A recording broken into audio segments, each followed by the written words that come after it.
London by John Escott. Chapter 1. This is London. Every year, more than 9 million people come from countries all over the world to visit London. They go to the theatres and museums. They look at interesting old buildings, many of them hundreds of years old. They sit or walk in the beautiful parks, or have a drink in a pub. They go to Oxford Street to look at the shops, or to Harrods. 2 million visitors go to the Tower of London. 1 million more go to see St. Paul's Cathedral. Yes, London is a big and beautiful city, with lots to see and do. But how did it all begin? Chapter 2. In the Beginning. The name London comes from the Romans. There were people living here before they came, but we do not know very much about them. The Romans came to England in AD 43. They built houses and other buildings and made a town next to the River Thames. They called the town Londinium. They built a bridge over the river, and ships came up to Londinium from the sea. The town got bigger and bigger. Important new buildings went up, and you can see some of the Roman city wall today, near the Museum of London. It was a rich town, with about 50,000 people living in it. But soon after AD 400, the Romans left Londinium to go back to Rome, and nobody lived in the town for many hundreds of years. The buildings began to fall down. Danish soldiers destroyed more buildings nearly 500 years later. King Alfred was King of England then. He got the Danes to leave London, and his men built the town again. In 1066, William the Conqueror came to England from France to be king. Soon after, he began to build the Tower of London. When Henry VIII was king, in 1509, 50,000 people lived in London again. By the year 1600, there were 200,000, but a lot of them lived in old and dirty buildings.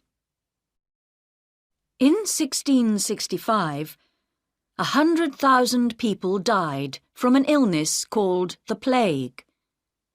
This was called the Year of the Great Plague.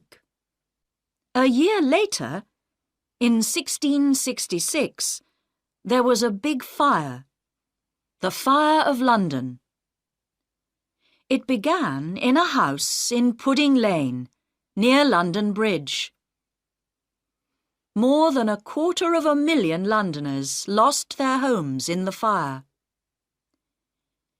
It destroyed St. Paul's Cathedral and 88 other churches. But the fire also destroyed most of the worst old buildings, and the new houses that went up after this were better for people to live in. A new St. Paul's Cathedral was built between 1675 and 1711. By 1881, more than 3 million people lived in London. Today, more than 6 million people live here. There were 8 million in the 1960s, but in the 1970s and 1980s, people moved out of the centre of London. Chapter 3. Visiting the City. A quick and easy way to get to different places in the city is to use an underground train. The trains run all day and most of the night. Buy your ticket before you get on the train. It's better not to make your journey between 8 o'clock and 10 o'clock in the morning, or 4 o'clock and 6 o'clock in the evening. These are called the rush hours. Thousands of people are going to work or coming home again then, and it is difficult to move or to find a place to sit on the train. You can see much more of London from one of its famous red buses. Some special visitors' buses take you to many of the interesting places in the city on one journey. It takes about 1.5 hours, but you can break your journey and get off and on again at the different places you want to visit. London taxis are called black cabs. Most of them are black, but some are not. You can stop one if it has a for hire sign on it. The drivers are usually friendly and helpful. Why not take a boat trip along the River Thames? Boats leave Westminster Pier and Charing Cross Pier, and they go to Tower Pier and Greenwich.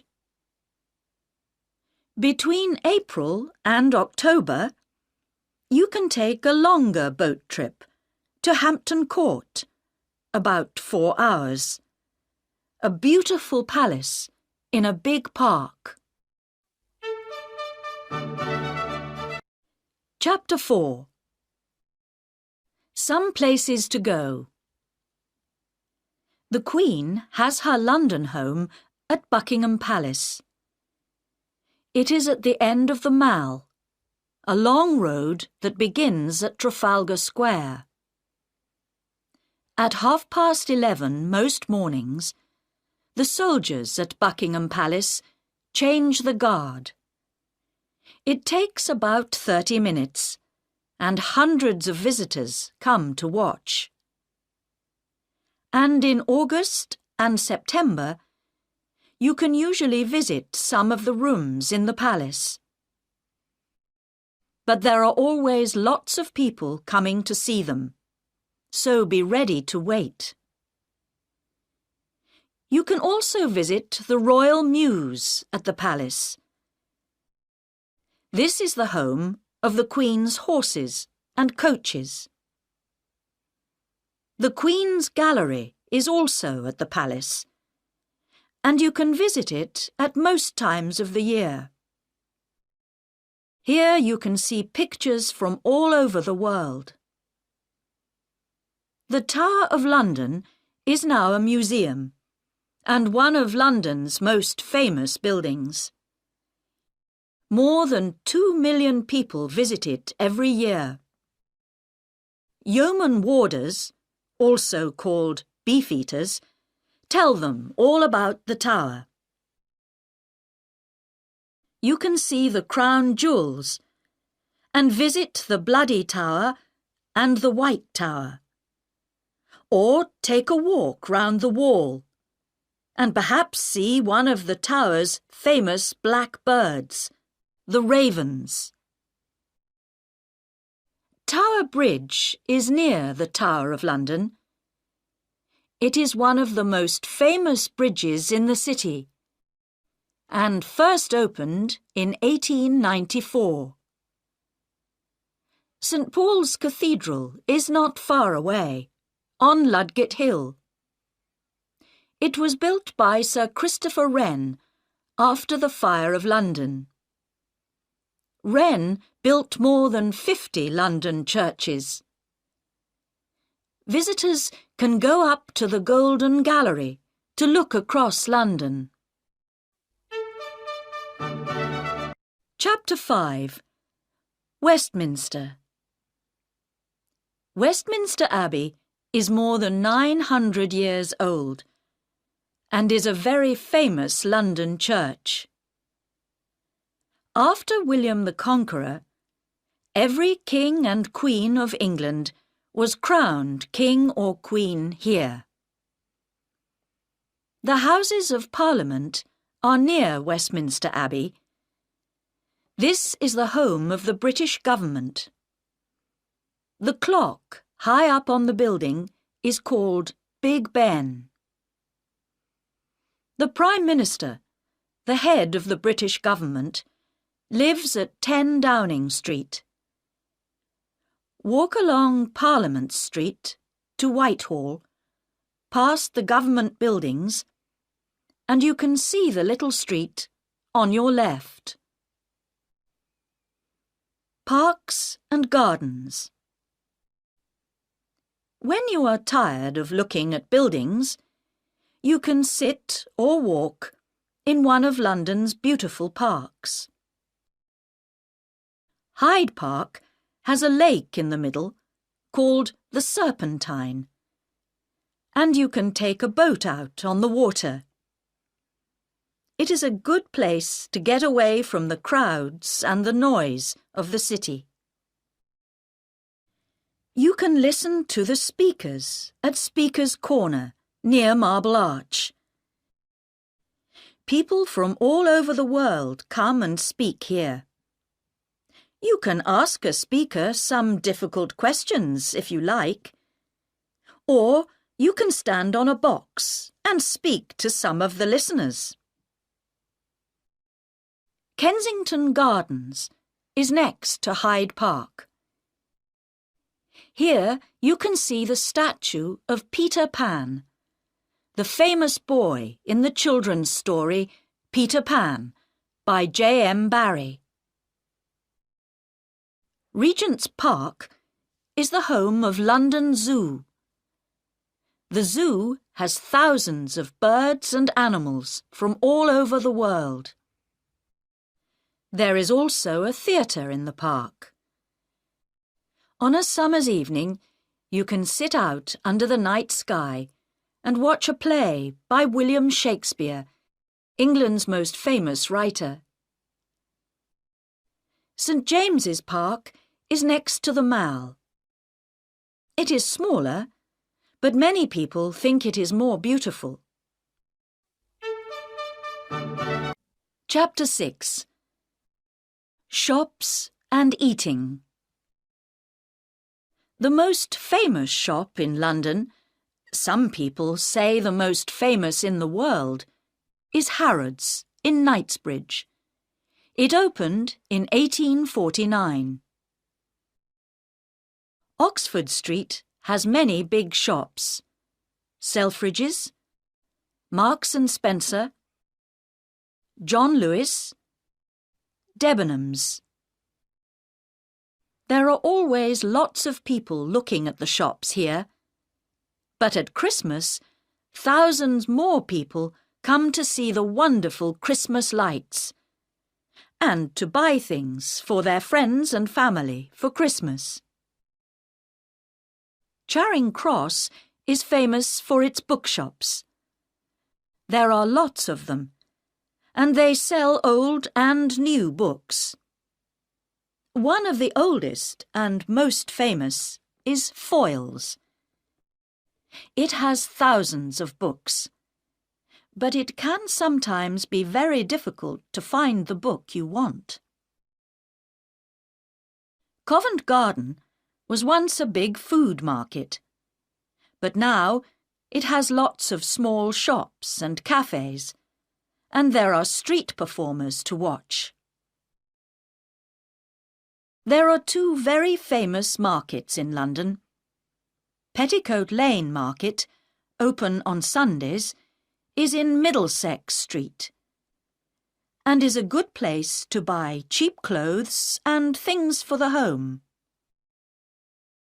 At the market in Portobello Road, open on Saturdays, you can buy old clocks, old chairs and tables, and hundreds of other things. You can find food from nearly every country in the world in London. In Soho, in the West End of London, see map on pages 18 and 19. You can eat food from Italy, India, China, Japan, Greece, and lots more places. There are also thousands of pubs in the city. In many pubs, you can eat as well as drink. Or why not have some English fish and chips? They are cheap and good to eat. Or you can have tea at the Ritz in Piccadilly, or at the Savoy Hotel in the Strand. Chapter 7. Going Out. Theatres and Music. London's West End has some of the best theatres in the world, so tickets can be expensive. Go in the afternoon. It is often cheaper. There is something for everybody. From a play by the Royal Shakespeare Company at the Barbican Theatre to Agatha Christie's The Mousetrap. This play began in 1952, and thousands of visitors see it every year. There are lots of cinemas to visit. The most expensive are in the West End, but you can sometimes get cheap tickets on Mondays. You can hear wonderful music and singing from all over the world at the Royal Opera House in Covent Garden, the Royal Albert Hall in Kensington Gore, the London Coliseum in St Martin's Lane, and the Barbican Centre, Silk Street. For ballet, go to the Sadler's Wells Theatre in Rosebery Avenue, or to the Royal Opera House. To get cheap tickets, buy them an hour or two before it begins. Do you like to listen to jazz musicians? You can hear some of the best at Ronnie Scott's Club in Frith Street, or at the Bull's Head Barns at Barnes Bridge, or at 100 Club at 100 Oxford Street. Sport. Some of the most famous English football clubs are in London. You can see Arsenal play at Arsenal Stadium, Avenel Road, N5. Chelsea play at Stamford Bridge, Fulham Road, SW6. And Tottenham Hotspur play at White Hart Lane, High Road, N17. To watch the very English game of cricket, go to Lord's Cricket Ground in St John's Wood, NW8. This is the home of cricket for most English people. Chapter 8. Museums and Galleries. The British Museum in Great Russell Street is the biggest museum in Britain. Tickets are free. The Museum of London at 150 London Wall is one of the most interesting museums in the city. It tells the story of London and its people. One more museum that tells a story is the Museum of the Moving Image, MoMI, on the South Bank, under Waterloo Bridge. This tells the story of cinema and television, and there are many things for visitors to see and do.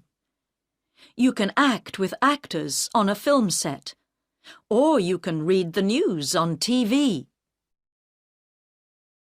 4 million people visit the National Gallery in Trafalgar Square every year. They come to look at more than 2,000 pictures. Tickets are free. At the National Portrait Gallery in St. Martin's Place, you can see pictures of famous people. Tickets are free here too. The London Dungeon in Tooley Street is a museum of horror. 500,000 people visit it every year, but they don't always stay to see it all. Madame Tussauds in Marylebone Road is famous for its people made from wax. You can see famous people from the past and famous people of today. Abraham Lincoln, Mahatma Gandhi, Nelson Mandela, Pavarotti, Marilyn Monroe, Charlie Chaplin, Sylvester Stallone. And in the Chamber of Horrors, you can see some very bad people. Chapter 9. Places and Parades. The City. Londoners often talk about the city. See map on pages 18 and 19. They are talking about the oldest part of London, the home of the Bank of England, and many other big offices. About 5,000 people live in the city, and at weekends it feels empty. But between Monday and Friday, nearly 500,000 people come here to work in the banks and offices. Look for the city men with their dark suits and umbrellas. St. Paul's Cathedral is in the middle of the city, and the Bank of England has an interesting museum that you can visit. Also in the city is a very tall building, 60.6 metres high, called the Monument. Christopher Wren built this too, and it stands on the place where the Fire of London began in 1666. Some interesting and exciting days. Every year, on a Saturday morning in June, Foot Guards and Horse Guards have a parade for the Queen. This is called Trooping the Colour. The colour is the flag that the soldiers carry. Thousands of people stand in the Mall to see the Queen and the soldiers go past.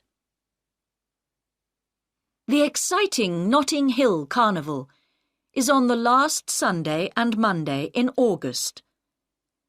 There are 2 wonderful parades to watch, one on Sunday and one on Monday.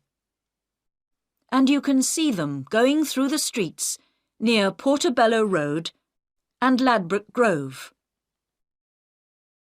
On the second Saturday in November, Londoners can see their new Lord Mayor in the Lord Mayor's Show, a parade from Mansion House, the Lord Mayor's home, to the Strand.